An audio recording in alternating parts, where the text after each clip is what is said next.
Hi, we're making brownies because Fluxus. So, I have 2 of them of the same kind. This is fine. We're only using one. We're going to use this one because it's older.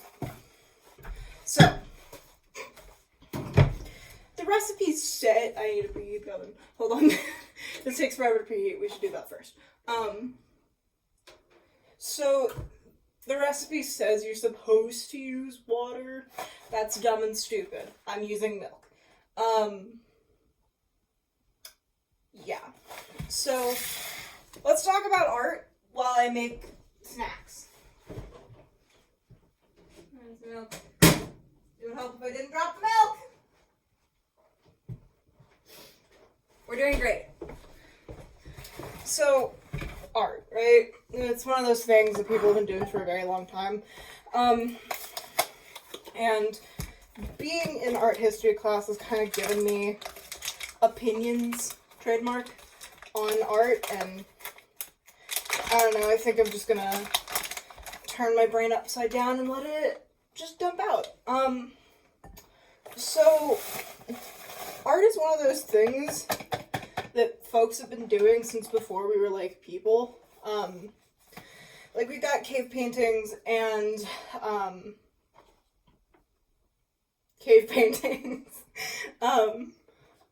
so, like, people have been doing art for forever. Why am I looking at the nutrition facts? Folks have been doing art for forever.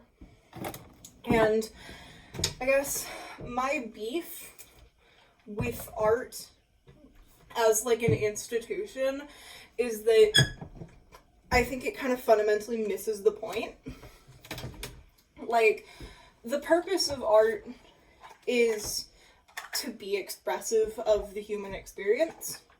And I think modern art, not modern art, the movement, but, like, art as a thing has kind of missed the point with that. Like, folks don't usually make art for art's sake anymore.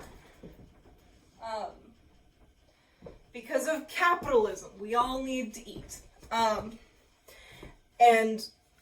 having to censor oneself in the artistic process for the sake of making sure you're, like, marketable enough to make people want to buy your stuff, I think is hurting the art industry as a whole. 1 tablespoon. I've only made this recipe like 3 times. This is the 3rd, actually. Tablespoon of water, 2 tablespoons of oil, that's like 1/8 of a cup.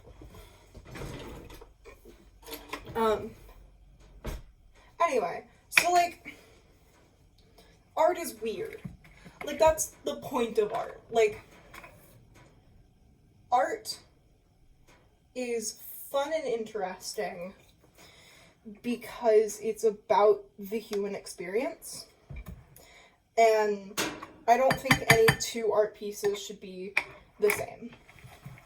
I think the beautiful thing about making art is that you can't replicate it.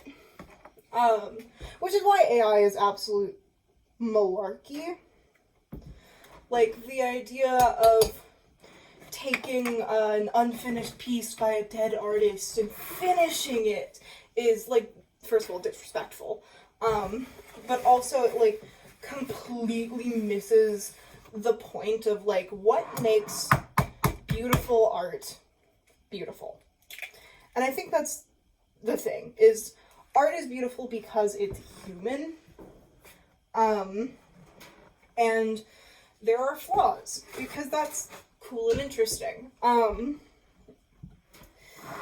There's an old Irish saying, for weavers. I think it's Irish. I don't know. I'm pulling this out of my butt just a little bit. But, like, the idea is when you weave something, you leave a piece of yourself in it. Like a piece of your soul. Which is why you should always leave mistakes in. Because it's, like, an avenue for your soul to escape. So you don't, like, I don't know, end up forever roaming the earth doomed because you, like, didn't like you snipped too many threads while you were crocheting. And imperfection is kind of the thing that makes people people. And I don't know, my beef with art history as a thing is I don't like being categorized. I'm gender fluid and autistic. This is not a surprise. But like, art history is history. So like, it's categorized by like eras and movements, and people really, really like their movements. And I don't vibe with that, because I think it's dumb to so aggressively categorize oneself. Like, by the way, we're adding Nutella. It's dumb categorizing yourself. And art history, not even art history, just art. Artists spend so much time categorizing. Like, I don't think I have ever consciously made a work and thought, yeah, no, this is based on the work of someone else. Because I am of the opinion that trying to replicate what has already been done is stupid. And we're gonna put these back in the fridge. But like, that's my beef. I think art should always be moving forward, because that's what makes art like interesting, is the fact that it changes because people think things are cool and we develop new techniques for stuff. And this is me on a soapbox, because that's what I do when I bake. I get on soapboxes. So, oh, by the way, this is canola oil spray. You want to lubricate your pan so your brownies don't stick and potentially burn. Tips from a pro baker. So yeah, like, art for art's sake is really cool. And I like art for art's sake. And I appreciate that there have been movements by people in the underclass rejecting the idea that like art must be this thing, because that's elitist and stupid. And anyone who tries to tell someone that like this thing isn't art because I said so is so up their own ass. It's like funny to me. Like, who died and made you king? 'Cause certainly not me. And like, I don't know where this is going. I'm just monologuing at this point. Is that a good, yeah, that's a good consistency.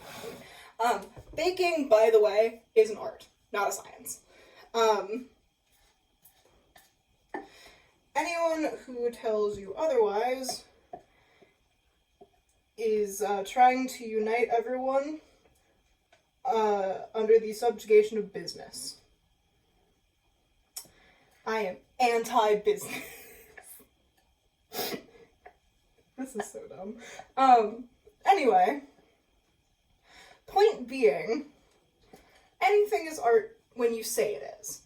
I'm calling this artful brownie making, because I can. And my brownies are not gonna be going to a museum, partially because I am not that cool. And I didn't like encase my brownies in resin to like make a comment on like the permanence of art or whatever. Like, no, I'm a home baker. Everything I do for fun. There are no rules except for the ones I make myself. And I don't like rules. Because I'm a communist.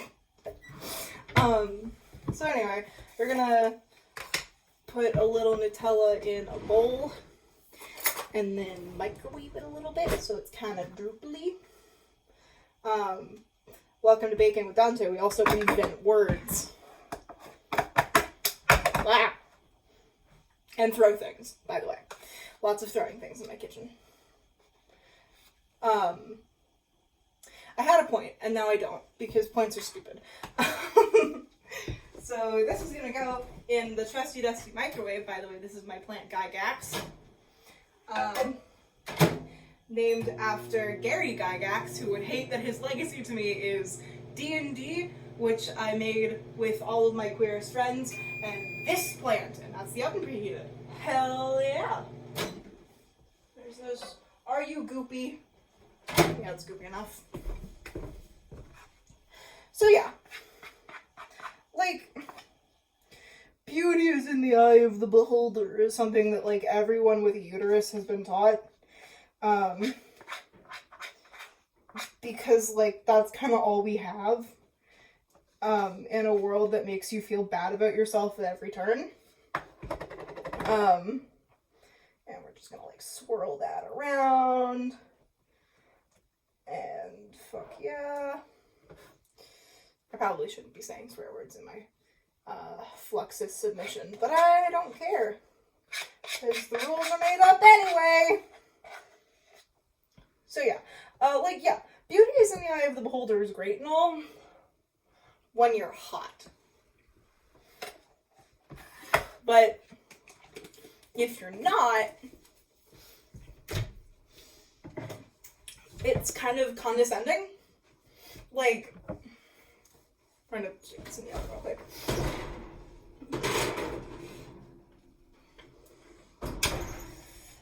Let's set a timer for 23 minutes. That's another thing you should do while baking. You should always undershoot the mark, because it is way easier to bake it longer than it is to unbake it. Towel fell. So yeah, beauty is in the eye of the beholder is like a great saying, whatever. When you're already pretty. And the thing with art is it's kind of assumed that the intention is to be pretty. Like, unless you're being specifically counterculture, no one sets out to make bad art. I don't think I can actually recycle this. Never mind. It has food stuff in it. It is not recyclable. So yeah, like, no one sets out to make bad art. And I think bad art is just a stupid phrase in itself. Like, that's reductive. Every art has value to someone, whether or not the individual viewer finds meaning in that art is kind of up to them. I have no use for minimalism. I think it's dumb and stupid. But there are some very successful minimalists, so it's like, my opinion doesn't matter. They've already made their million. So, yeah. All that is to say, we're gonna sit here for 20 minutes and I'm gonna keep talking. Because your boy's a yapper. And I think if I tried to do the dishes right now, my audio would not be usable. So I'm just gonna stand here and vibe. Let's see, what else can I get on my soapbox about?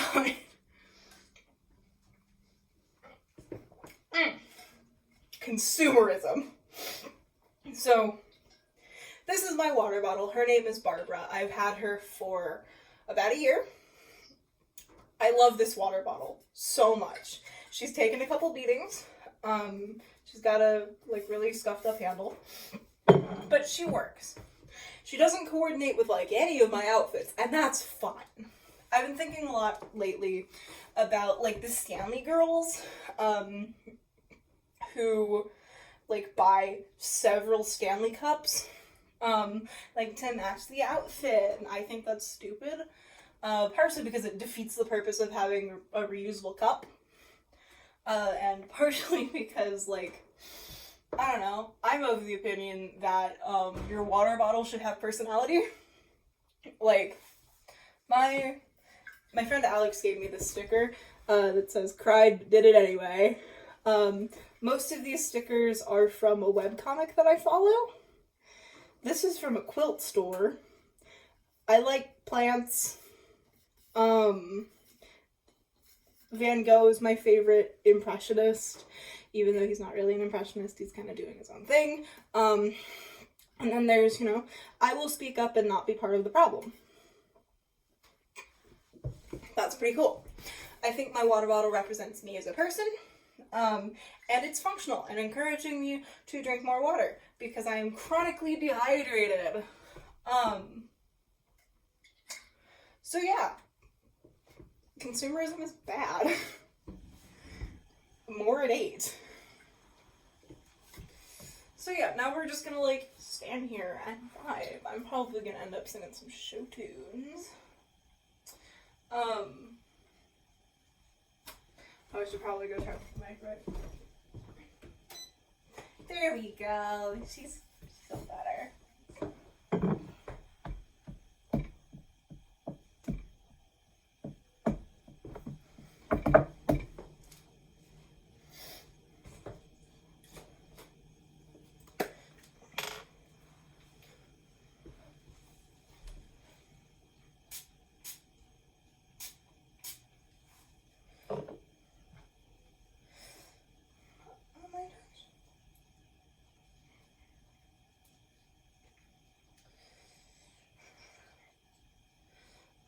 Look at this stuff, isn't it neat?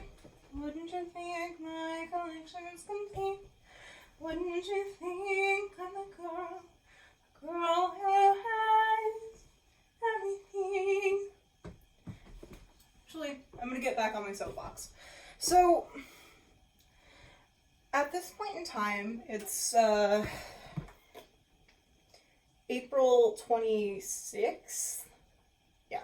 It's Friday, April 26th, and I am pursuing a career in art. I am going to be majoring in digital media at Eastern Tennessee State University with a minor in theater. And honestly, I'm terrified because the art industry is cruel. Inherently. Like, art as an industry has a habit of taking dreams and taking dreamers and overworking and underpaying and exploiting people for the profits of people whose only concern is money. And that's disheartening, especially because my 2 career paths of choice are less than stable. Like, the dream right now is to be a showrunner, which is great, except for the fact that, like, we all know what happened to the Owl House. It got canned because it didn't fit the aesthetic of the Disney Channel, according to, like, one exec. So they canned it midway through season 2, and had to rush to the finish line, that was season 3, which was garbage. And it's terrifying. Like, that's scary. I don't want that to happen to my show. But I am part of a generation that makes stories for voices unheard. Like, I'm working on Roan as a Star right now. The main character is a black girl, who gets a Vietnamese girlfriend whose best friend is an ADHD autistic alchemist. There is queer and neurodivergent rep all over the place, and I'm terrified that we're gonna take this show to a network. They're gonna be on board with it initially, but then we like get a little too anti-capitalist in our message, and they dump us. It's terrifying because I want my stories to be heard, and I'm worried that they won't be heard until the old white men in charge die, which is kind of the nightmare of every creator, is having your work held hostage by the expectations of the people in charge. Which is, I guess, why I'm so anti-authority. So, yeah. And the, like, other thing I want to do with my life is I want to work theater. I want to do everything in theater because I love performing. And more than that, I love working in theater. So I'm nervous because the theater centers of the world are so expensive, and God knows art doesn't pay well. So, you know, options are have a trust fund, which I don't, or work myself half to death before I'm 30, which I don't want to do, because I quite like being alive. And I've burnt out before, and it sucked. So, I guess that's the reality of being an artist, is you gotta rock the boat enough to be interesting, but not so much that people don't want to listen to you. It's like in Glass Onion. Great movie. But Glass Onion, you know, Helen disrupts the system. Like, she goes after Miles Braun because he's an idiot, who is, like, breaking the system or whatever by being an idiot. And I guess Helen has a moment of triumph where she inspires the rest of the shitheads to rebel. But they're only comfortable rebelling so far because they like the system. Those are your, like, status quo Democrats. But, like, when Helen breaks the system, they dip on her because no one actually wants the system broken when it benefits them. And I guess I live in moderate terror, because I am a world shaker. I want to be one. And it's really difficult to have a stable career and enough money to support yourself, and a spouse, and cats, like lots of cats, when, like, you know, you're fighting against what people are comfortable with. And who is emailing me? Thanks, Clyde, for moving the sourcebook date. So yeah, like, being an artist is terrifying, because you never know when your next paycheck is coming, unless you get, like, a stable job that is art-based. But I don't want a stable job that's art-based. I want to make things. Like, my worst nightmare is using my skill in art to be, like, a corporate graphic designer. At that point, bury me. Like, I have to tell stories. And the problem is, the folks in charge don't want to hear stories unless they fit the narrative. And I don't want to write within the narrative. I don't want to write, you know, if you pull yourself up by your bootstraps, it'll all turn out fine. Because you can't pull yourself up by your bootstraps. The original context of the phrase was making fun of the idea that one could do that. So, I don't know.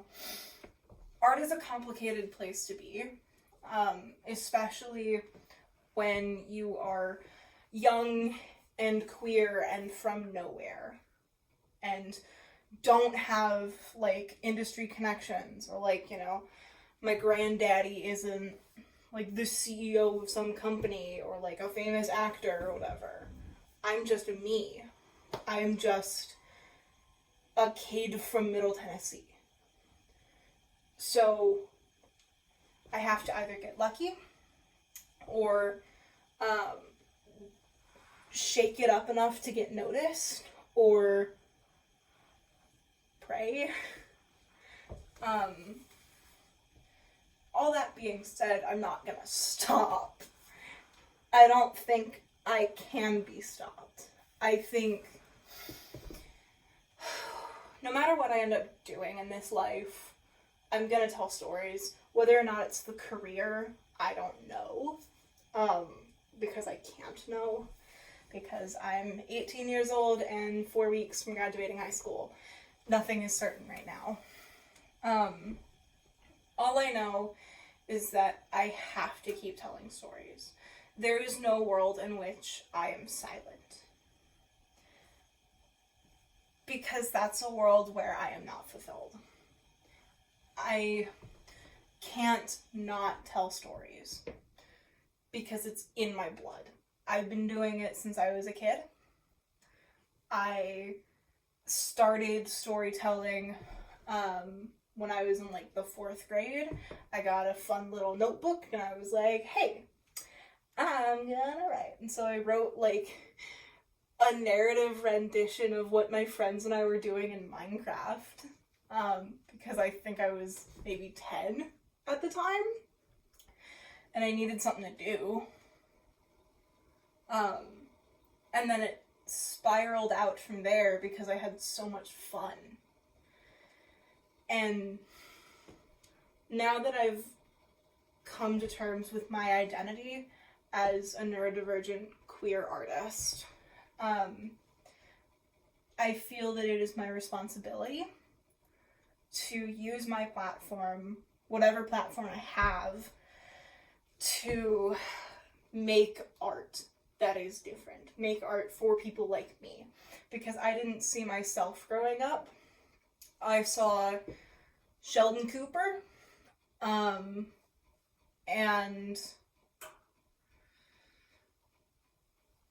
like, Revolutionary Girl Utena. That was it. Which is a damn shame, because both of them suck. But, like, there is nothing I love more than seeing myself in work. So whatever I end up doing, I will have queer characters. I will have neurodivergent characters. Because if I don't, I'm not doing my job. That's it. Like, you know,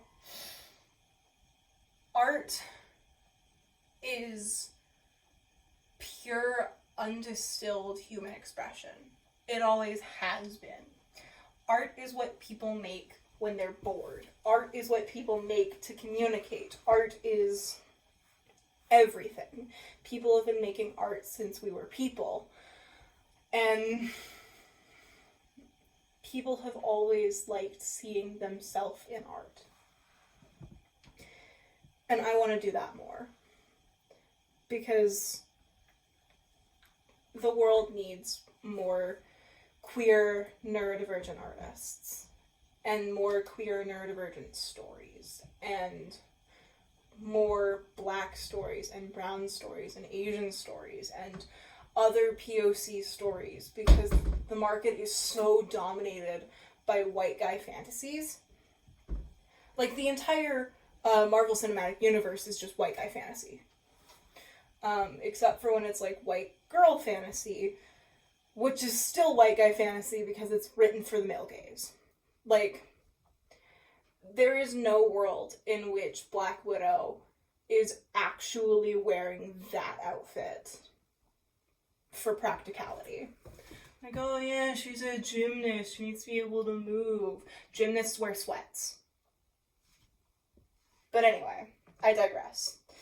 Like, so much of popular media is written for people, not by people. Like, of the media I've consumed in recent memory, it's The Owl House, Steven Universe, and Gravity Falls that I felt really spoke to me. Because the creators were like me.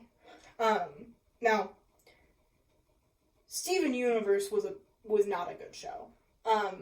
It had a bunch of writing problems, and the fact that they decided that the best way to have high stakes was to make the bad guys space Nazis that are also the main characters, like, aunts, was icky. But, like, the story was queer. And I think it's sad that a lot of other queers hold up bad media like it's the best we're ever gonna get. I think we've settled for scraps for so long that we don't know what it's like to have something good, which is why folks got so excited about The Owl House. The first season was great, and everything having to do with Amity in season 2 was great. But, like, the most popular character in the fandom is still the white guy. Because fandom as a set of trends has a problem with racism, and white favoritism. And I'm not educated enough on it to speak beyond that, but there's a weird trend in fandom spaces to mistreat femme characters and POC characters. And I have no patience for it, which is why I stopped watching anime, because, you know, all of the POC characters are, like, crazy racist caricatures, and all of the women have boobs the size of your head. And that's it. That's where the personality ends.